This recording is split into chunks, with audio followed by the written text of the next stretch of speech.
오늘은 우리가 사도행전 14번째 시간으로 하나님 앞에서라는 제목으로 같이 말씀을 나누도록 하겠습니다. 하나님 앞에서. 하나님의 말씀을 전하던 베드로와 요한이 공회에 잡혔습니다. 그리고 그때가 저녁이라서 하룻밤을 구금되어 있다가 공회원들에게 둘러싸여서 신문을 받습니다. 그들의 질문은 무슨 권세와 무슨 이름으로 이런 일을 하느냐였어요. 베드로가 성령이 충만해서 그들에게 복음을 전하고 담대하게 복음을 전하고 예수 그리스도 외에 다른 이름으로 구원받을 수 있는 이름이 없다. 하나님께서 천하에 어떤 이름도 다른 이름을 주신 일이 없다라고 담대하게 전했습니다. 그리고 베드로와 요한이 담대하게 그들에게 전하는 그 메시지를 듣고 있던 그 사람들은 그들이 원래 학문 없는 사람들이고 갈릴리 출신이고 어부이고 그렇기 때문에 가장 빈민층에 살았던 그들이 하나님의 말씀을 이렇게 능통하게 그리고 담대하게 공회 앞에서도 주눅들지 않고 전하는 걸 보고 놀랐어요. 그리고 그 고침받은 사람이 그들과 함께함으로 인하여서 그들이 어떻게 책 잡을 말이 없었다 그랬습니다. 뭐 틀린 말이 하나 없으니 책 잡을 수가 없죠. 그런 일이 일어나는 이유는 딱 하나였습니다. 성령에 충만하기 때문이었어요. 사도 바울이 고린도전서 1장에서 이렇게 이야기합니다. 고린도전서 1장 27절 하나님께서 세상에 미련한 것들을 택하사 지혜 있는 자들을 부끄럽게 하려 하시고 세상에 약한 것들을 택하사 강한 것들을 부끄럽게 하시며 하나님께서 세상에 천한 것들과 멸시받는 것들과 없는 것들을 택하사 있는 것을 폐하려 하시나니 이는 아무 육체도 하나님 앞에서 자랑하지 못하게 하려 하심이라. 아멘. 하나님이 일하시는 방법은 참 세상과는 정반대로 일하실 때가 많아요. 세상에서 지혜로운 사람, 강한 사람, 그리고 문벌 좋은 사람, 그런 사람들을 데려다가 세상의 일을 해야 될 것 같은데 하나님은 그와는 정반대의 사람들을 데려다가 하나님의 일을 하신다는 거예요. 그 이유는 하나입니다. 하나님이 누구신지를 가장 극명하게 드러낼 수 있는 사람들을 사용하신다는 거예요. 하나님이 이스라엘을 택하실 때도 신명기 7장에 분명히 말씀하세요. 이스라엘이 가장 작은 나라였기 때문에 택하셨다는 거예요. 하나님이 이스라엘이 뭔가 특별한 민족이라 택하신 게 아니에요. 우리는 성경을 보면서 그걸 오해하시면 안 돼요. 그걸 오해했던 사람들이 유대인들이잖아요. 그래서 지금도 자기들이 선민의식에 빠져 있어요. 자기들이 뭔가 대단한 특권층인 줄 알아요. 아닙니다. 그들은 작은 자였기 때문에 아무 육체도 자랑할 것이 없게 하시려고 그들을 제사장 나라와 하나님의 나라로 택하셨던 것뿐이에요. 하나님이 우리를 택하신 이유도 동일합니다. 가장 작은 자, 가장 보잘것없는 자들이기 때문에 우리를 택하신 거예요. 베드로, 요한, 제자들도 마찬가지입니다. 주님께서 갈릴리를 돌아다니면서 어부들을 직접 택하셨어요. 그리고 그들에게 성령을 주시고 성령께서 그들에게 예수님의 말씀을 가르치시고 생각나게 하셔서 이렇게 담대하게 말씀을 전할 수 있게 하신 거예요. 그리고 그 말을 들은 사람들은 더 이상 어떻게 할 수가 없으니까 비난할 말이 없으니까 뭘 하는가 하면 공회에서 나가라고 해놓고 자기들끼리 의논을 합니다. 이걸 어떻게 해결을 해야 되겠는데 말씀 전하고 있는 그들을 잡아와서 공회 앞에 세워놓고 이렇게 어떤 그 분위기와 권위를 찍어 누르고 그리고 겁을 주면 그들이 알아서 조용할 거라고 생각을 했는데 담대하게 말하는 거 보니까 이게 보통 일이 아닌 것 같은 거예요. 그래서 밖으로 내보내놓고 자기들끼리 회의를 합니다. 회의를 하는데 그 회의의 결론은 17절을 보면 위협하는 거예요. 17절과 21절에 그래서 위협했다는 말이 2번이나 나오죠. 왜냐하면 그것 외에 할 게 없는 거예요. 그런데 참 안타까운 것은 위협을 하면 위협이 통해야 되는데 이 사람들은 위협도 안 통해요. 왜 그런가 하면 그리스도인들은 죽기로 작정한 사람들이기 때문에 위협을 해도 죽이겠다고 해도 겁을 내질 않는 거예요. 보통의 사람들이라면 위협하면 그런 공회의 권위 때문에 눌려서 겁을 내면서 그러지 않겠다고 말을 할 텐데 위협을 해도 위협이 되질 않고 그리고 안진뱅이였던 사람이 일어나게 된 그 사건이 하필이면 이 사람이 한 40년 가까이 오늘 본문에 22절에 보면 40여 세가 되었다라 그러는 것처럼 40세니까 몇십 년 됐겠죠. 거기서 미문에서 구걸한 지가. 모든 예루살렘 사람들이 다 알아요. 얼굴만 봐도 저 사람 안진뱅이 다 압니다. 근데 그 사람이 일어나 버렸어. 그리고 베드로, 요한이 이 사람이 예수 그리스도의 이름을 믿었고 그 이름의 능력으로 고침받았다고 모든 사람 앞에 다 얘기를 해놨기 때문에 이걸 어떻게 이제는 뭐 숨길 수도 없고 어떻게 할 수도 없는 상황이 온 거예요. 그러니까 그들이 이러지도 저러지도 못하게 있는 상황이 오니까 위협밖에 할 게 없죠. 그래서 민간에 더 퍼지지 않게 하기 위해서, 사람들이 더 이 소문을 듣지 않게 하기 위해서 어떻게든 막자. 그리고 위협을 하겠다는 거예요. 그리고 그들을 부릅니다. 18절 같이 한번 읽습니다. 시작.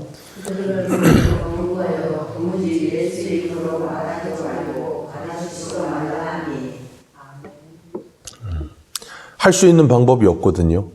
틀린 말도 없고, 그래서 책 잡을 수도 없고 비난할 수도 없고, 그러니까 더 이상 그 말을 하지 말라는 거예요. 그 이름도 말하지 말고 그 말도 하지 마라. 그랬더니 베드로, 요한이 대번에 하는 말이 뭐예요? 그 사람들의 분위기를 압도해 버립니다. 그리고 하는 말이 하나님 앞에서 너희 말을 듣는 것과 공회 앞에서 너희들의 말을 듣는 것과 하나님의 말씀 듣는 것, 어떤 것이 옳은가 판단하라는 거예요. 하나님 앞에서 너희들의 말을 듣는 것과 사람의 말을 듣는 것, 어떤 것이 옳은가 판단하라. 우리는 우리가 보고 들은 것을 말하지 않을 수 없다라고 이야기합니다. 이게 바로 예수 그리스도를 믿고 성령을 받은 하나님의 사람들이 세상 앞에 서는 태도예요. 우리는 하나님 앞에 겸손해야 하지만 세상 앞엔 담대해야 합니다. 그리고 세상 앞에 당당해야 돼요. 그런데 많은 사람들이 정반대로 가요. 하나님 앞엔 당당하고 세상 앞에는 겸손해요. 겸손하다는 게 세상 앞에는 주눅 들어서 아무 말을 못해요. 왜 그런가 하면 하나님의 말씀을 듣지 않고 자꾸 세상의 말을 듣기 때문에 그래요. 그러니까 하나님은 작아 보이고 세상은 커 보이는 겁니다. 사울이 그 대표적인 사람이지요. 하나님을 믿질 않고, 그리고 하나님을 두려워하지 않고 하나님의 말씀을 듣지 않아요. 그러니까 누구의 말만 들려요? 사람의 말만 들립니다. 그러니까 하나님보다 골리앗이 커 보이고요. 하나님의 말씀보다 골리앗의 말이 커 보이는 거예요. 그러니까 뭐예요? 두려운 거예요. 그러니까 골리앗 앞에는 겸손해지는 거예요. 알아서. 하나님 앞에는 당당해지고. 우리 성도는 하나님 앞에서 겸손해야 될 줄로 믿습니다. 그리고 하나님을 두려워할 줄 알아야 돼요. 그런 사람들은 세상을 두려워하지 않습니다. 사람도 두려워하지 않아요. 그러니까 우리가 잊지 말아야 될 것, 하나님 앞에 살고 있는가, 사람 앞에 살고 있는가 하는 거예요. 많은 사람들이 하나님 앞에 살지 않고 사람 앞에 살아요. 그래서 사람들이 나를 어떻게 생각할까? 사람이 나를 뭐라고 말을 할까? 사람들에게 내가 어떻게 비춰줄까? 항상 관심사와 생각이 사람이에요. 항상 사람입니다. 그러다 보니까 하나님이 없어요. 그런데 성도는 어디에 있든 무엇을 하든 항상 하나님 앞에 서요.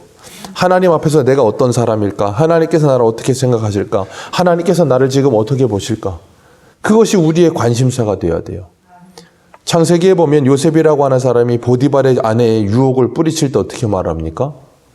집에 아무도 없어요. 그런데 그 여인이 자신을 유혹하니까 하는 말이 뭐예요? 내가 하나님 앞에서 어떻게 이 큰 죄로 하나님 앞에 죄를 짓겠느냐는 거예요.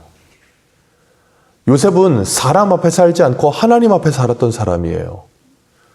이 제자들도 사람 앞에 살지 않고 하나님 앞에 살았습니다. 우리의 관심은 사람이 아니라 하나님이어야 합니다. 그리고 하나님이 우리의 관심이 된 사람들은 사람 앞에서도 아름다운 사람으로 살게 될 줄 믿습니다. 그런데 하나님 앞에 살지 않으면 사람이 앞과 뒤가 달라요. 사람 앞에서는 굉장히 잘하는 척하다가 뒤에 와서는 또 전혀 다른 사람이 돼버려요. 일관성이 없죠. 그렇기 때문에 예수 그리스도를 믿고 구원받은 하나님의 사람들은 이제는 나를 위해 살지 않고 하나님을 위해 삽니다. 그래서 바울은 우리 한 군데만 읽겠습니다. 로마서 14장 7절을 한 군데 보겠습니다. 로마서 14장 7절입니다. 로마서 14장 7절입니다.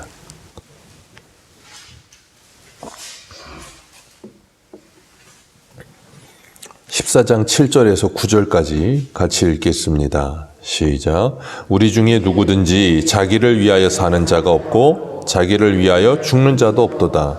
우리가 살아도 주를 위하여 살고 죽어도 주를 위하여 죽나니 그러므로 사나 죽거나 우리가 주의 것이로다. 이를 위하여 그리스도께서 죽었다가 다시 살아나셨으니 곧 죽은 자와 산 자의 주가 되려 하심이라. 아멘. 사도 바울은 분명히 이야기합니다. 예수 그리스도께서 십자가에 죽으시고 부활하심으로 우리를 구원하셨다. 그 우리를 구원하신 이후에 우리들의 삶은 뭐라는 거예요? 이제는 나를 위해 사는 인생이 아니고 주를 위해 사는 인생이 된다는 거예요. 그렇기 때문에 이 제자들이 이렇게 당당할 수 있었던 겁니다. 나를 위해 살면 내 목숨이 이렇게 그냥 풍전등화와 같이 곧 죽을 수도 있다는 생각에 두려움에 휩싸일 것 같은데, 그래서 예수님이 돌아가셨을 때 제자들은 숨어서 자기들끼리 모여 있었는데 이제는 둘이 잡혀가서 공의 앞에 휩싸여 있어도 두려워하지 않아요. 왜냐하면 자신을 위해 살지 않거든요. 주를 위해 살기 시작한 거예요. 그리고 나니까 하나님이 보시기에 무엇이 옳고 그른가가 중요한 인생이 되는 거예요. 내가 볼 때 옳고 그른 것이 아니라 하나님이 볼 때, 그래서 무엇이 옳은가 판단하라 그렇게 말을 하잖아요. 하나님께서 기준이 되시는 삶을 살기 위해서 애쓰는 거예요. 그리고 우리는 보고 들은 것을 말하지 않을 수 없다 그랬어요. 그게 증인의 사명입니다. 보고 들은 것, 우리는 그걸 말하지 않을 수 없어요. 그건 구약에 우리가 수요일날 하고 있는 예레미야도 똑같은 말을 했죠. 내가 하나님의 말씀을 전하지 않으면 내 마음이 불붙는 것 같아서 견딜 수가 없다고. 왜요? 보고 들은 사실이 있기 때문에. 그리고 내가 보고 들은 사실은 비밀이기 때문에. 예전에 아이들 이서부화 보면 어떤 임금님 이바라는 사람이 임금님 귀가 당나귀라는 걸 알고 났는데 그 임금이 절대 말하지 말라고 그렇게 말하니까 답답한 거예요. 오죽 답답하면 나중엔 어떻게 합니까? 대나무 숲에 가서 외쳤다 그러잖아요. 이 비밀이기 때문에 말을 하고 싶은데 말을 할 수가 없는 거예요. 그러니까 말을 해야 되겠는 거예요. 그게 사람이에요. 우리는요, 다른 사람이 모르는 비밀을 알잖아요. 그럼 나 혼자 그걸 간직하는 게 잘 안 됩니다. 답답해요. 그러니까 누구에게든 말을 하고 싶은 거예요. 그러니까 어떻게 해요? 누구에게든 말을 할 때 이거 비밀이야. 너만 알아야 돼. 아무도 말하면 안 돼. 근데 한 이틀 지나면 모두가 다 알아. 왜 그래요? 들었는데 그 사람들 비밀이니까 답답한 거예요. 누구에게 말하고 싶은 거예요. 입이 간질거려서 건들 수가 없어요. 우리가 받은 복음이 그거예요. 그래서 사도 바울은 골로새서 2장 2절에 이렇게 말합니다. 이는 그들로 마음의 위안을 받고 사랑 안에서 연합하여 확실한 이해와 모든 풍성함과 하나님의 비밀인 그리스도를 깨닫게 하려 함이니. 하나님의 비밀인 그리스도를 우리들이 받았다니까요. 사람이 완전한 사람이시고 완전한 하나님이신 신인 양성 1위이신 하나님. 말도 안 되는 일인 거예요. 근데 그게 하나님의 비밀이에요. 그걸 알고 났어요. 그러니까 어떻게 해요? 그걸 정말로 믿게 되고 알고 나서 보니까 이제는 그걸 말하고 싶은 거예요. 그래서 베드로가 뭐라 그래요? 요한하고 우리가 보고 들은 거 말을 안 할 수가 없다. 사도 요한도 요한일서 1장에 보세요. 우리가 본 바요, 만진 바요. 왜요? 우리가 직접 예수를 직접 만났고 예수를 직접 보았고 예수님의 손자국과 못자국, 창자국을 내가 직접 만져봤다는 거예요. 그리고 나니까 뭐예요? 안전할 수 없다는 거예요. 우리도 마찬가지입니다. 우리가 전해야 할 것은 예수는 그리스도라는 거예요. 그 예수는 우리의 구원자요. 그 예수는 우리의 유일한 길이라는 거예요. 관리들이 베드로, 요한이 담대하게 나오니까 그들이 뭐라고 할 수가 없거든요. 그러니까 21절 같이 한번 읽어보겠습니다. 시작. 관리들이 백성들 때문에 그들을 어떻게 처리할지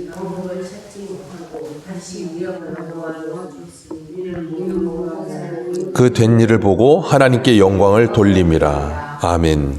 여기 보면 이 관리들, 공회원들, 그 사람들이 누구 때문에 그랬어요? 백성들 때문에. 조금 아까도 제가 말씀드렸죠. 우리는 사람 앞에 사는가? 하나님 앞에 사는가? 이 관리들은 누구 앞에 살아요? 사람 앞에 살아요. 하나님을 두려워하지 않습니다. 근데 사람이 두려워요. 그게 이 관리들이에요. 그러니까 뭐예요?